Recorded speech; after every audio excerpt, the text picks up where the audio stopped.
Oke, sekarang kita lanjut lagi ya. Sekarang kita mencoba mengaplikasikan perhitungannya ke teori. Jadi perhitungannya itu kan digunakan untuk menghitung sifat-sifat koligatif. Jadi misalkan sifat koligatif penurunan titik beku. Penurunan titik beku atau delta TF. T-nya ini temperatur,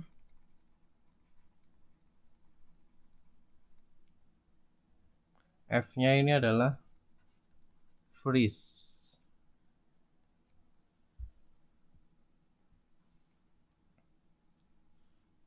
Kemudian ini adalah delta, berarti dia adalah perubahannya.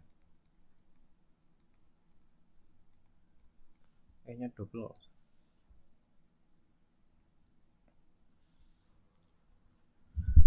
Rumusnya ini yang paling gampang ya, yang jelas ini kita pakai yang molalitas yang M kecil, kemudian dikali dengan suatu konstanta penurunan titik beku. Berarti K konstanta bekunya F. Berarti tinggal molalitas dikalikan dengan konstanta. Tapi ingat ini adalah deltanya aja. Nah, misalkan kita punya urea 3 gram.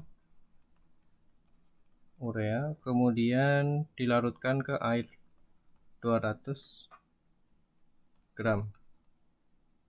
Kemudian konstanta penurunan titik beku air itu 1,86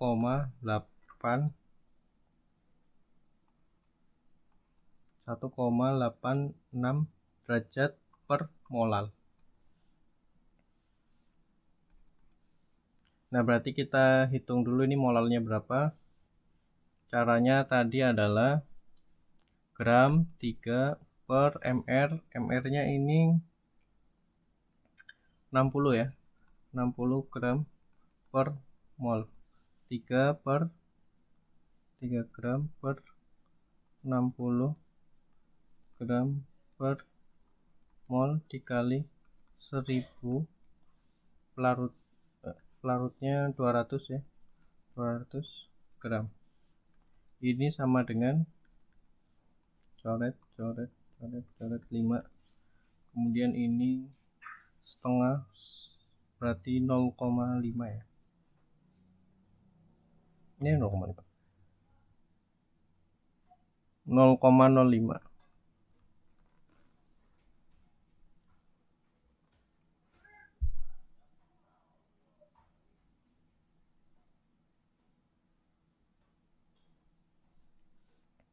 Berarti ini dikalikan sama dengan 0,25 ya, molar. Kemudian rumusnya adalah delta TF sama dengan 0,25 molar dikali konstantanya 1,86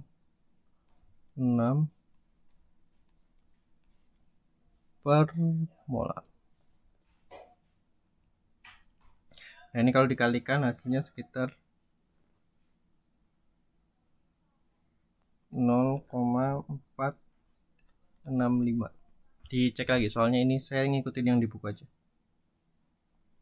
tapi harusnya benar. Nah, ini satu aja, berarti yang tersisa adalah derajat. Ingat, ini hanya perubahannya. Kita tahu air itu membeku pada suhu 0 derajat Celcius. Berarti kalau ditanya air membekunya suhu pada berapa, kalau sudah ditambahkan urea sebanyak ini, berarti 0 derajat Celcius dikurangi deltanya berapa? Perubahannya adalah 0,465 derajat Celcius.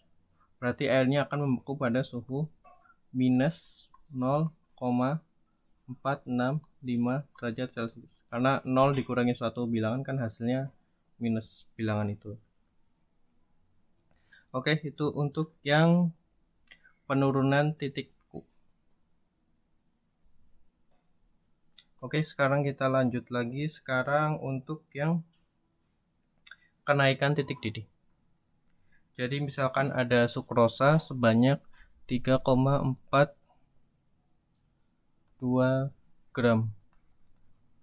Kemudian dialirkan ke 200 gram air.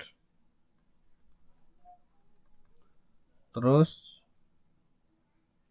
konstantanya, sekarang ini karena kenaikan titik didih, berarti konstantanya adalah konstanta titik didih atau bahasa Inggrisnya boiling, berarti Kb ya. Sama dengan 0,52 derajat Celcius per molal. Jadi yang Kf sama Kb itu mirip, sama-sama pakai molal. Nah, terus berarti tinggal dihitung saja molalnya ini berapa ya. Kemudian MR-nya itu 342 gram per mol. Berarti kalau kita hitung molalitasnya sama dengan gram 3,42 per MR 342 gram per mol dikali 1000 per 200 ya. 200 gram. Ini dihitung hasilnya adalah tinggal dicoret ya, coret 0,01. Kemudian ini dihitung hasilnya adalah coret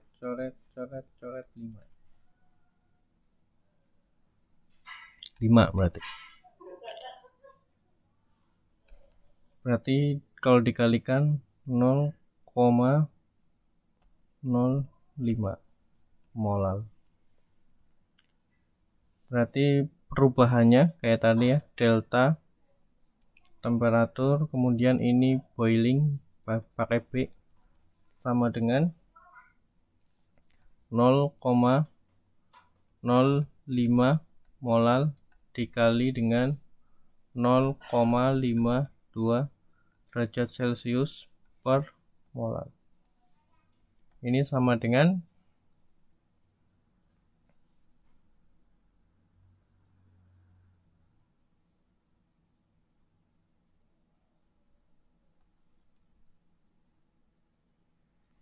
0,026. Coret yang tersisa adalah derajat Celcius.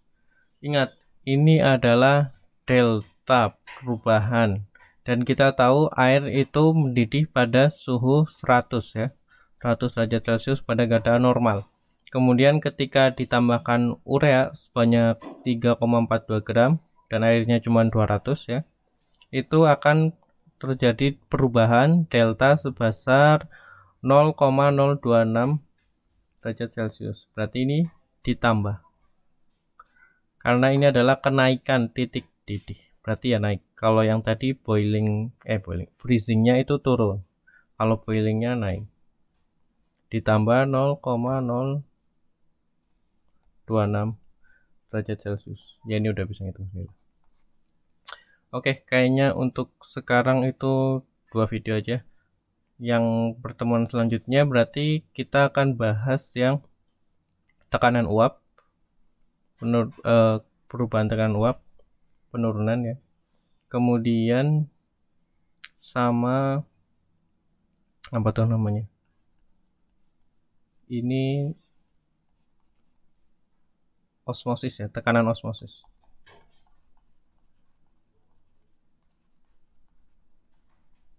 Yang ini pakai molar, yang ini pakai fraksi. Dan ingat, ini semua berlaku untuk zat-zat yang non-elektrolit dulu. Dari tadi yang dibahas adalah yang non-elektrolit. Nanti untuk yang elektrolit akan ada perubahan karena akan ada tambahan faktor Van Hoff atau I. Itu akan dibahas kalau sempat di pertemuan selanjutnya juga. Oke, sekian dulu dari saya. Subhanallah bihamdika, asyhadu an la ilaha illa anta astaghfiruka wa atubu ilaik.